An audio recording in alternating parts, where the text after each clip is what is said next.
Hello learners, स्वागत है आपका इकोनॉमिक्स एकेडमी में। मैं मंजू शर्मा आज फिर आपके सामने हाजिर हूँ एक नए वीडियो के साथ। वीडियो का टॉपिक है थ्योरी ऑफ डिमांड या डिमांड थ्योरी, मांग का सिद्धांत। इस टॉपिक को हम 3 या 4 वीडियोस के अंदर करने वाले हैं, जिसमें हम आज जो वीडियो करेंगे उसके अंदर हम डिमांड से जुड़ी कुछ बेसिक कंसेप्ट्स को डिस्कस करने वाले हैं, जिसमें है डिमांड क्या है, डिमांड के टाइप्स क्या हैं, मीनिंग क्या है, कौन कौन सी चीज़ें होती हैं जो डिमांड को इफ़ेक्ट करती हैं, डिमांड फैक्टर्स अफेक्टिंग डिमांड के बारे में बात करेंगे और लॉ ऑफ डिमांड के बारे में बात करेंगे। तो चलिए वीडियो को स्टार्ट करते हैं। सबसे पहली बात है कि हमें ये पता होना चाहिए डिमांड क्या है, व्हाट इज़ डिमांड। एक सामान्य व्यक्ति की बात करें तो हर एक व्यक्ति जो है इस शब्द का प्रयोग करता है कहीं ना कहीं। मांग, हमारी इस वस्तु के लिए मांग है या लेकिन बस वहाँ पर हमारे समझने में और एक अर्थशास्त्र के विद्यार्थी होने के रूप में उसको समझने में थोड़ा सा फ़र्क है। वो फ़र्क अभी हम देखेंगे। एक सामान्य व्यक्ति मांग, इच्छा, ज़रूरत, इन सबको एक ही समझता है, लेकिन इकोनॉमिक्स के अंदर मांग, इच्छा और ज़रूरत तीनों चीज़ें अलग अलग हो जाती हैं। देखिएगा किस तरीके से। अगर मैं सबसे पहले डेफिनेशन की बात करूं तो हम मांग को इस तरीके से डिफाइन करते हैं कि मांग क्या है। The term demand means the quantity of A commodity, कि ये वस्तु की वो मात्रा है, वस्तु या सर्विस, सेवा की, जिसे एक उपभोक्ता खरीदता है एक दी गई कीमत पर और एक समय के एक निश्चित बिंदु पर। यहाँ 2 बातें बड़ी इंपॉर्टेंट हैं। कीमत, ठीक है, जो कीमत है मार्केट में, जो कीमत है उस पर, और जिस समय की हम बात कर रहे हैं उस समय पर, ठीक है। खरीदता है या खरीदने के लिए तैयार और योग्य होता है, तो उस मात्रा को हम क्या कहते हैं, मांग, ठीक है। अब आप देखिए यहाँ पर मैंने 2 शब्दों का प्रयोग किया। हम इसी को, डिमांड को इस तरीके से भी परिभाषित कर सकते हैं कि मांग क्या है, किसी वस्तु की वो मात्रा जिसे उपभोक्ता एक निश्चित कीमत पर, निश्चित समय बिंदु पर खरीदने के लिए योग्य होता है तथा खरीदने के लिए तैयार होता है, यानी able to purchase and willing to purchase. अब आपको ये लगेगा कि ये कौन सी नई टर्म्स हैं। ये कुछ भी नया नहीं है लर्नर्स। यहाँ पर आप देखिए कि मान लीजिए एक व्यक्ति है जो कार खरीदने के लिए तैयार है, ठीक है, कार खरीदना वो चाहता है, कार को वो खरीदना चाहता है, ठीक है। तो अभी वो, ये उसकी विश है। अगर मान लीजिए वो कार खरीदना चाहता है लेकिन उसके पास कार खरीदने के लिए पैसे नहीं है, तो ये महज उसकी क्या है, इच्छा है, ठीक है। तो ये मांग नहीं बनी। और एक व्यक्ति ऐसा है जिसके पास पैसे हैं, वो कार खरीद सकता है, योग्य है, यानी वो एबल है, कैपेबिलिटी है उसकी कार खरीदने की, लेकिन उसकी कार खरीदने की इच्छा नहीं है, तो भी वो मांग नहीं बनी। तो मतलब कोई भी जो हमारी इच्छा है या ज़रूरत है वो मांग तब बनती है जब हम एक दी गई कीमत पर, एक दिए गए समय पर उस मात्रा को खरीदने के लिए तैयार भी होते हैं, यानी हम उसको खरीदना भी चाहते हैं, एबल भी होते हैं, और हम उसके लिए उसको अपनी जो वो है एक्सप्रेस करते हैं कि इस कीमत पर हम इसकी कितनी मात्रा खरीदेंगे, तो उसको क्या कहा जाता है, मांग कहा जाता है, ठीक है। तो यानी यहाँ पर बड़ी इंपॉर्टेंट चीज़ है प्राइस, ठीक है। अब टाइप्स ऑफ डिमांड की अगर हम बात करें, टाइप्स ऑफ डिमांड, अलग अलग आधार पर मांग की जो टाइप्स हैं वो अलग अलग हैं। यहाँ पर हम जो बात कर रहे हैं वो है इंडिविजुअल डिमांड की और मार्केट डिमांड की, ठीक है।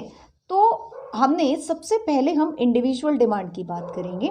इंडिविजुअल डिमांड में देखिए, अभी हमने कहा कि एक दी गई कीमत पर, ठीक है, और दिए गए समय बिंदु पर कितनी मात्रा खरीदने को तैयार होता है, ठीक है।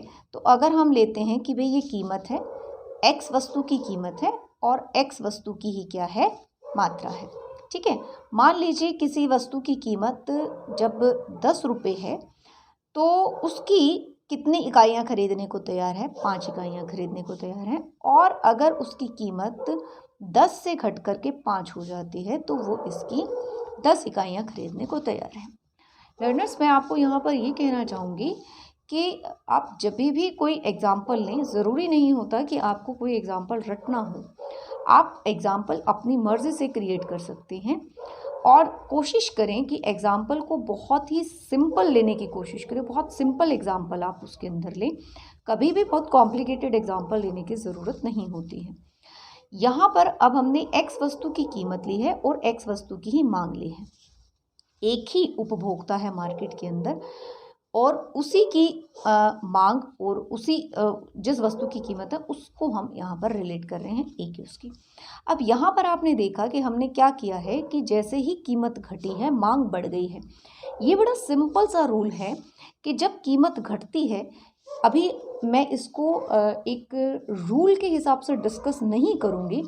आप जितने भी लोग हैं या बहुत अच्छे से जानते हैं, जब कोई वस्तु सस्ती हो जाती है तो हम उसकी अधिक मात्रा खरीदने को तैयार हो जाते हैं। मान लीजिए कि बाज़ार में जो है, अगर मैं इसको कहूँ कि ये एप्पल के प्राइसेस हैं, अगर एप्पल 10 रुपये किलो मिल रहा है तो आप उसकी 5 किलो क्वांटिटी लेने को तैयार हैं। और अगर वो सस्ता हो जाता है तो डेफिनेटली हम उसकी क्वांटिटी को क्या करते हैं, बढ़ा देते हैं। यहाँ पर क्या होता है कि हम other thing being the same, बाकी सभी चीज़ों को क्या मान करके चल रहे होते हैं, स्थिर मान करके चल रहे होते हैं। और ये हम में से हर एक व्यक्ति जो है इस तरीके से व्यवहार करता है। ये पॉसिबिलिटी है कि एक व्यक्ति ने कीमत 5 होने पर मात्रा 2 ही बढ़ाई है या 1 ही बढ़ाई है या किसी ने 10 बढ़ा दी है, ये अलग है। लेकिन ये है कि जब कीमत घटती है तो मांग बढ़ जाती है और कीमत बढ़ती है तो मांग घट जाती है। तो अब अगर हम इसको एक डायग्राम की फॉर्म में करें तो ये जो है इसको हम कहेंगे, ये एक इंडिविजुअल डिमांड को हम डिस्कस कर रहे हैं। और ये जो हमने टेबल बनाई है, इस टेबल को आप और भी एक्सटेंड कर सकते हो। आप इसके अंदर कर सकते हो कि अगर कीमत 3 रुपये हो जाती है तो मांग और बढ़ जाती है और बढ़ करके कितनी हो जाती है, 15 हो जाती है। ठीक है, तो ये एक व्यक्ति की है। तो ये जो तालिका है, ठीक है, इसको हम टेबल कहें तो ये इंडिविजुअल डिमांड टेबल कहलाएगी, या अगर हम हिंदी में कहें तो हम इसे कहेंगे व्यक्तिगत मांग सूची। और जब हम इसी को ही किस में कन्वर्ट कर देंगे, इस तरीके से डायग्राम के अंदर कन्वर्ट कर देंगे, इसका एक रेखा चित्र बना देंगे। अब हमें करना क्या है कि जब कभी भी आप कोई भी डायग्राम बनाएं तो आप ये बात ध्यान रखें कि सबसे पहले जैसे ही आप लाइन खींचते हैं, एक्स एक्सिस और वाई एक्सिस पर आपने क्या मेज़र करना है, सबसे पहले आप वो नोटिफाई करें। तो जब भी हम डिमांड कर्व बनाते हैं, डिमांड को हम करते हैं, तो जो प्राइस है उसको हम कहाँ लेते हैं, एक्स एक्सिस पर वाई एक्सिस पर लेते हैं, और जो डिमांड है उसको हम कहाँ पर लेते हैं, एक्स एक्सिस पर लेते हैं, इस तरीके से। वैसे सामान्यतः इकोनॉमिक्स के अंदर जो कॉज फैक्टर होता है, जो कारण होता है, उसको कहाँ लिया जाता है, उसको एक्स एक्सिस पर लिया जाता है और उसके परिणाम को वाई एक्सिस पर लिया जाता है। लेकिन डिमांड के केस में हम जो है प्राइस को वाई एक्सिस पर ले रहे हैं और उसके परिणाम को किस पर ले रहे हैं, एक्स एक्सिस पर ले रहे हैं।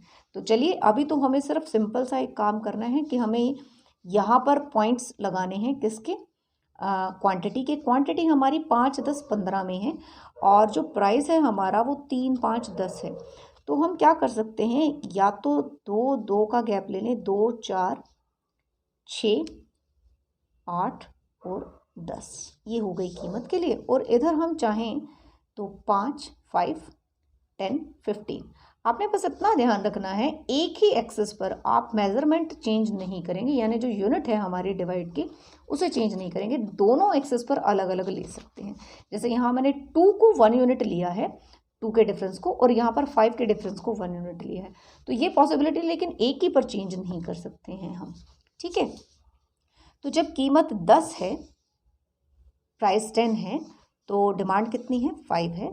तो हमने इसको ऐसे किया और ये आ गया। सपोज करो हमने इसको नाम दे दिया स्मॉल ए। जब प्राइस घट गया 5 हो गया, यानी कि 3, 4 और 6 के बीच में आ गया, तो डिमांड कितनी हो गई है 10। ठीक है, इसको हमने नाम दे दिया स्मॉल बी। अगर प्राइस और घट जाता है 3 हो गया, ये 3 है यहाँ पर। ठीक है, तो अब कितनी हो गई 15 हो गई। इसको हमने सी नाम दे दिया। अब हम इन पॉइंट्स को जब इस तरीके से मिला देंगे, हमने इसको नाम दे दिया डी डी। ये हमारे सामने क्या आ चुका है, डिमांड कर्व। ठीक है, डिमांड कर्व। ये कैसा डिमांड कर्व है, इंडिविजुअल डिमांड कर्व है, यानी एक उपभोक्ता का मांग वक्र है। ठीक है, अब हम चलते हैं मार्केट डिमांड की तरफ। ठीक है, मार्केट डिमांड क्या होती है कि एक बाजार के अंदर किसी एक वस्तु को, जिस वस्तु की हम बात कर रहे हैं, उसको खरीदने वाले कितने उपभोक्ता हैं। अभी हमने एक्स वस्तु की बात की है, एक्स वस्तु है मान लीजिए, और उसे खरीदने वाले हमारे पास कितने उपभोक्ता हैं, 2 कंज्यूमर्स हैं। ठीक है, 2 कंज्यूमर्स कौन कौन से हैं, ए और बी। हमने सिर्फ 2 ही मान लिए, ज़्यादा नहीं लेते, सिर्फ 2 की ही बात कर लेते हैं, ताकि मैंने आपको भी बोला कि हम जो एग्जाम्पल है उसको बहुत सिंपल रखेंगे, क्योंकि हमें तो सिर्फ कंसेप्ट को समझना है। ठीक है, तो हमने वही ले लिया पी एक्स, यानी एक्स वस्तु की कीमत है, और यहाँ पर डिमांड किसकी, ए वस्तु तो एक्स ही है, लेकिन ए उपभोक्ता की मांग है, और दूसरा हमने क्या ले लिया, बी उपभोक्ता की मांग है। ठीक है, कीमत हमने वही ले ली 10, 5 और 3। ए की जो डिमांड थी हमने वही पिछले वाले एग्जाम्पल से ही ले ली, 5, 10 और 15। ठीक है, जब इसकी 10 थी, 10 कीमत थी, तो बी की जो मांग थी, मान लीजिए वो कितनी थी, 4 थी। ठीक है, और जब 5 हो गई कीमत तो इसने बढ़ा दिया, 8 कर दिया, और जब और घट गई तो इसने बढ़ा करके कितना कर दिया, मान लीजिए 10 कर दिया। देखिए रिलेशन वही है कि कीमत घट रही है तो मांग बढ़ रही है, लेकिन दोनों की मांग का जो पैटर्न है वो बढ़ाने का या घटाने का वो अलग हो सकता है।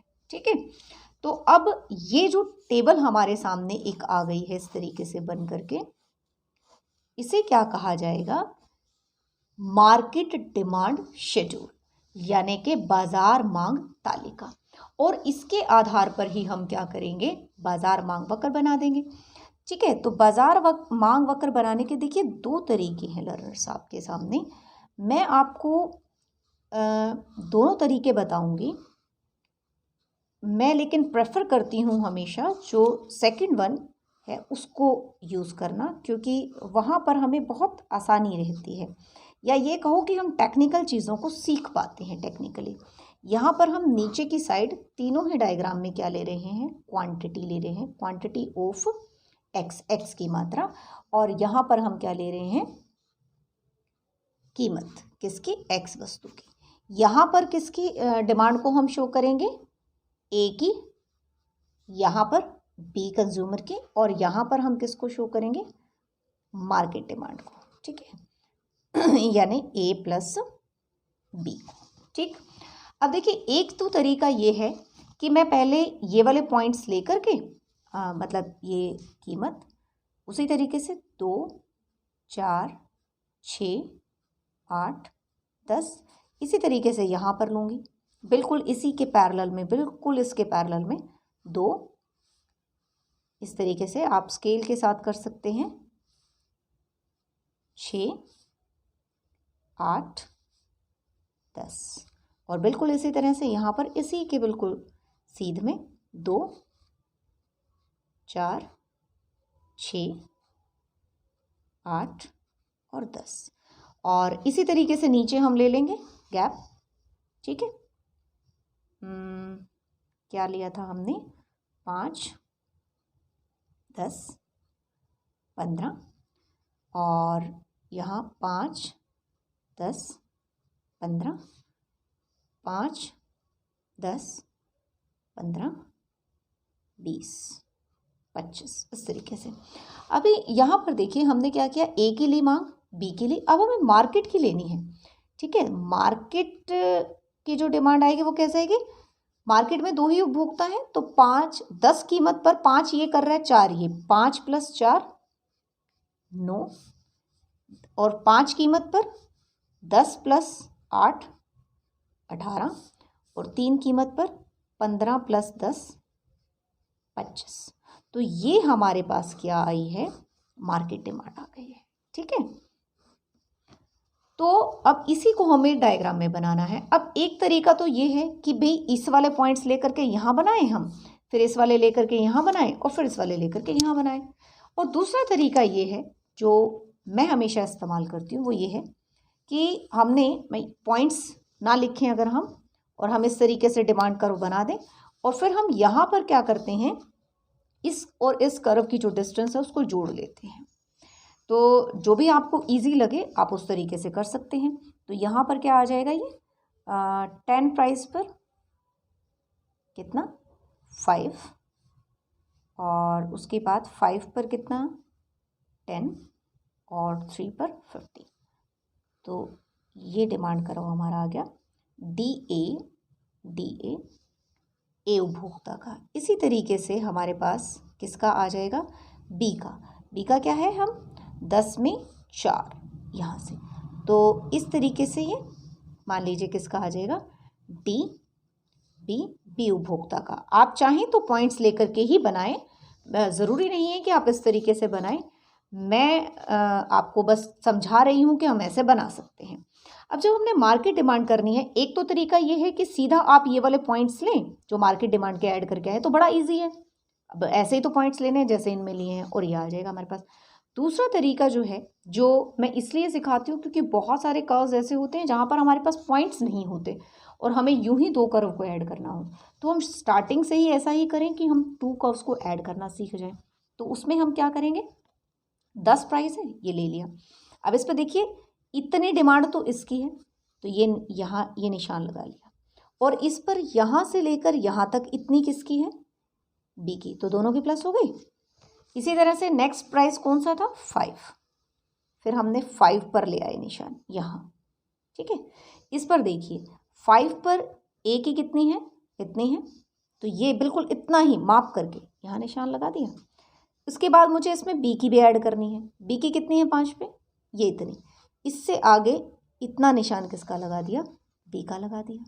तो ये जो बाद वाले हमारे दोनों को के लेने के बाद जो आया है, इसको जब आप ज्वाइन कर दोगे तो ये हमारे पास क्या आ जाएगी, डी किसकी, मार्केट की डिमांड। ठीक है, ये है हमारा मार्केट डिमांड का कंसेप्ट। ठीक है, अब लर्नर्स हम बात करेंगे लॉ ऑफ डिमांड की। लॉ ऑफ डिमांड, मांग का नियम। ठीक है, अब मांग के नियम को समझने से पहले हमें यह समझना जरूरी है कि मांग किन किन चीज़ों से प्रभावित होती है। तो सबसे पहले तो हमें यह पता होना चाहिए, एक चीज़ होती है मांग फलन, डिमांड फंक्शन।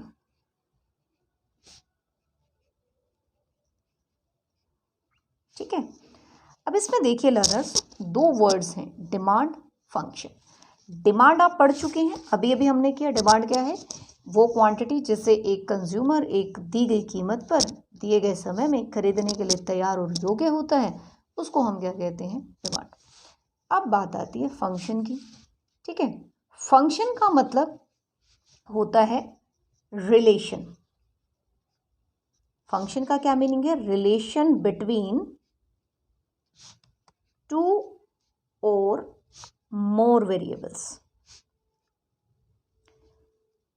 रिलेशन फंक्शन का मतलब क्या है, संबंध, किसके बीच में, 2 या 2 से ज़्यादा तत्वों के बीच में। ठीक है, तो अब जब डिमांड फलन की बात आ गई तो मतलब एक तो तत्व डिमांड हो गया, यानी कुछ और भी होंगे तत्व, एक भी हो सकते हैं उसके अलावा, और 2, 3 भी, 4 भी हो सकते हैं। तो फिर डिमांड फंक्शन क्या हुआ, तो डिमांड फंक्शन क्या है, demand and factors affecting demand. दो चीजें होंगी, एक तो डिमांड और दूसरा क्या है, फैक्टर्स अफेक्टिंग डिमांड। इन दोनों के बीच के रिलेशन को क्या कहते हैं, इज कॉल्ड डिमांड फंक्शन। ठीक है, डिमांड मांग और मांग को प्रभावित करने वाले तत्वों के बीच के संबंध को क्या कहा जाता है, मांग फलन कहा जाता है।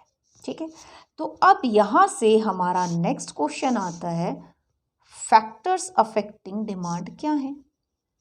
फैक्टर्स अफेक्टिंग डिमांड, कौन कौन से तत्व जो हैं वो मांग को प्रभावित करते हैं। ठीक है, अब ये बड़ी ही सिंपल सी चीज़ है, सुनने में आपको भले ही थोड़ी सी कॉम्प्लिकेटेड लग रही हो, बट ये बहुत ही सिंपल सी चीज़ है कि एक व्यक्ति, अगर मैं कहूँ कि आप एक कंज्यूमर हैं, आप एक वस्तु खरीदने जा रहे हैं, कोई वस्तु है एक्स जिसे आप खरीदना चाहते हैं, जब आप उसे खरीदते हो तो आप उसे खरीदोगे या नहीं खरीदोगे, ये किस चीज़ पर निर्भर करता है। सबसे पहले आप क्या देखते हैं, कोई भी वस्तु आपने देखी, आप देखते हैं कि उसकी कीमत कितनी है, मतलब जो वस्तु है एक्स, उसकी अपनी कीमत कितनी है। पीएक्स क्या है, ओन प्राइस ऑफ गुड, यानी जिस वस्तु को खरीदने की बात कर रहे हैं उसकी अपनी कीमत। ठीक है, दूसरी चीज़ क्या है, अब आप कीमत के साथ साथ ये भी देखते हैं कि वो वस्तु आपको पसंद है या नहीं है, टेस्ट एंड प्रेफरेंसेस। ठीक है, और क्या चीज़ है, टेस्ट एंड प्रेफरेंसेस। मतलब आपको कीमत तो ठीक लगे, अगर वो वस्तु ही पसंद नहीं है तो क्या आप उसे खरीदेंगे, बिल्कुल नहीं खरीदेंगे। तो मतलब आप फैक्टर्स अफेक्टिंग डिमांड, हमने बात की कि जो ओन प्राइस ऑफ गुड है वो इफेक्ट करता है, यानी वस्तु की खुद की कीमत से प्रभावित होती है मांग। उपभोक्ता किसी वस्तु को पसंद कर रहा है या नहीं पसंद कर रहा है, वो उसकी पसंद की है या नहीं है, वो इफेक्ट करती है। उपभोक्ता की आय कितनी है, income of the consumer effect करता है कि उपभोक्ता जो है वो, उसके पास उस वस्तु को खरीदने की योग्यता भी है या नहीं है। ठीक है ना, हमने कहा था ना कि उपभोक्ता खरीदने के लिए इच्छुक भी होना चाहिए और योग्य भी होना चाहिए, तो उसके पास इनकम है या नहीं है। कि अगर आप कोई वस्तु पसंद कर रहे हैं, आपको वस्तु पसंद आई 1,000 रुपये की है, लेकिन आपके पास पैसे 800 हैं, तो आप उसे नहीं खरीद पाएंगे। तो उपभोक्ता की जो आय है वो भी प्रभावित करती है। ठीक है, या आय बढ़ जाती है तो हम जितनी क्वांटिटी हमने पहले ली थी हम उससे ज़्यादा क्वांटिटी ले लेंगे। तो इस तरीके से जो उपभोक्ता की आय है वो भी प्रभावित करती है। हम बाद में लेटर ऑन इनके हर एक के जो इफ़ेक्ट है उसको हम डिस्कस करेंगे इसके अंदर। और दूसरी चीज़ है price of relative good. Relative good क्या होती है, कोई भी जो जिस वस्तु की हम बात कर रहे हैं उससे संबंधित कोई वस्तु है। जैसे कि अगर हम कहें कि एप्पल और बनाना, ये दोनों क्या हैं, एक दूसरे के सब्स्टिट्यूट, दोनों फ्रूट्स हैं। ठीक है, अगर एप्पल महंगा है तो हम क्या करेंगे भाई, बनाना ले लेते हैं। ठीक है, और अगर एप्पल सस्ता है तो बनाना की जगह भी हम क्या ले लें, बनाना को घटा दिया हमने, एप्पल ले लिया। तो इस तरीके से एक वस्तु के ऊपर हमने कहा कि एप्पल अगर महंगा है तो हमने बनाना ले लिया, तो मतलब प्राइस किसका, एप्पल का, सेब का, और इफेक्ट किसके को कर रहा है, बनाना की डिमांड को। तो संबंधित वस्तु की कीमत भी क्या करती है, मांग को प्रभावित करती है। इसके अलावा वेदर, मौसम किस तरह का है। ठीक है, जैसे अगर हम कहें कि बर्फ़ की मांग सर्दी में ऑटोमेटिकली घट जाएगी, कम हो जाएगी, तो वेदर भी इफेक्ट करता है। इसके अलावा एक्सपेक्टेड प्राइस, ठीक है, W इज फॉर वेदर, मौसम प्रभावित करता है। PE यानी एक्सपेक्टेड प्राइस, संभावित कीमत या भविष्य में कीमत में परिवर्तन होने की संभावना, एक्सपेक्टेड प्राइस या भविष्य में कीमत में परिवर्तन होने की संभावनाएं। ये किस तरीके से कि जैसे फॉर एग्जांपल अगर हमें ये पता चल जाए कि कल आज रात से या कल सुबह से पेट्रोल की जो कीमतें हैं वो बढ़ने वाली हैं, तो जैसे ही उपभोक्ताओं को ये पता चलेगा कि कल सुबह से कीमतें बढ़ने वाली हैं तो आज ही डिमांड बढ़ा देंगे। जिसकी जितनी कैपेसिटी है वो उतने में ही आज ही ले लेगा। अगर उसने आज 10 लीटर तेल डलवाना था तो उसने 50 लीटर पेट्रोल मतलब 20 लीटर पेट्रोल डलवा लिया कि ये सोच करके कि कल तो महंगा हो जाएगा, आज खरीद लें। या अगर ये पता चल जाए कि कल को कीमत घटने वाली है तो आज डिमांड घटा देंगे, ये सोच करके। जैसे कई बार ये होता है कि आगे गोल्ड के प्राइजेस घटने वाले हैं तो लोग ये सोचते हैं कि अरे जब घटेंगे तब खरीद लेंगे, तो वर्तमान में उसकी कीमत उतनी ही है लेकिन डिमांड क्या हो गई, घट गई, ये सोच करके कि भविष्य में जब ये सस्ता हो जाएगा तब खरीद लेंगे। या अगर ये लगे कि भविष्य में महंगा होने वाला है तो ये सोच लेते हैं कि अरे कीमत बढ़ जाएगी, अभी ले लो ताकि महंगा ना लेना पड़े। तो भविष्य में कीमत में क्या परिवर्तन होने की संभावनाएं हैं वो भी प्रभावित करती हैं। इसके अलावा पॉपुलेशन, जनसंख्या कम है तो मांग कम होगी, जनसंख्या ज़्यादा होगी तो मांग ज़्यादा होगी।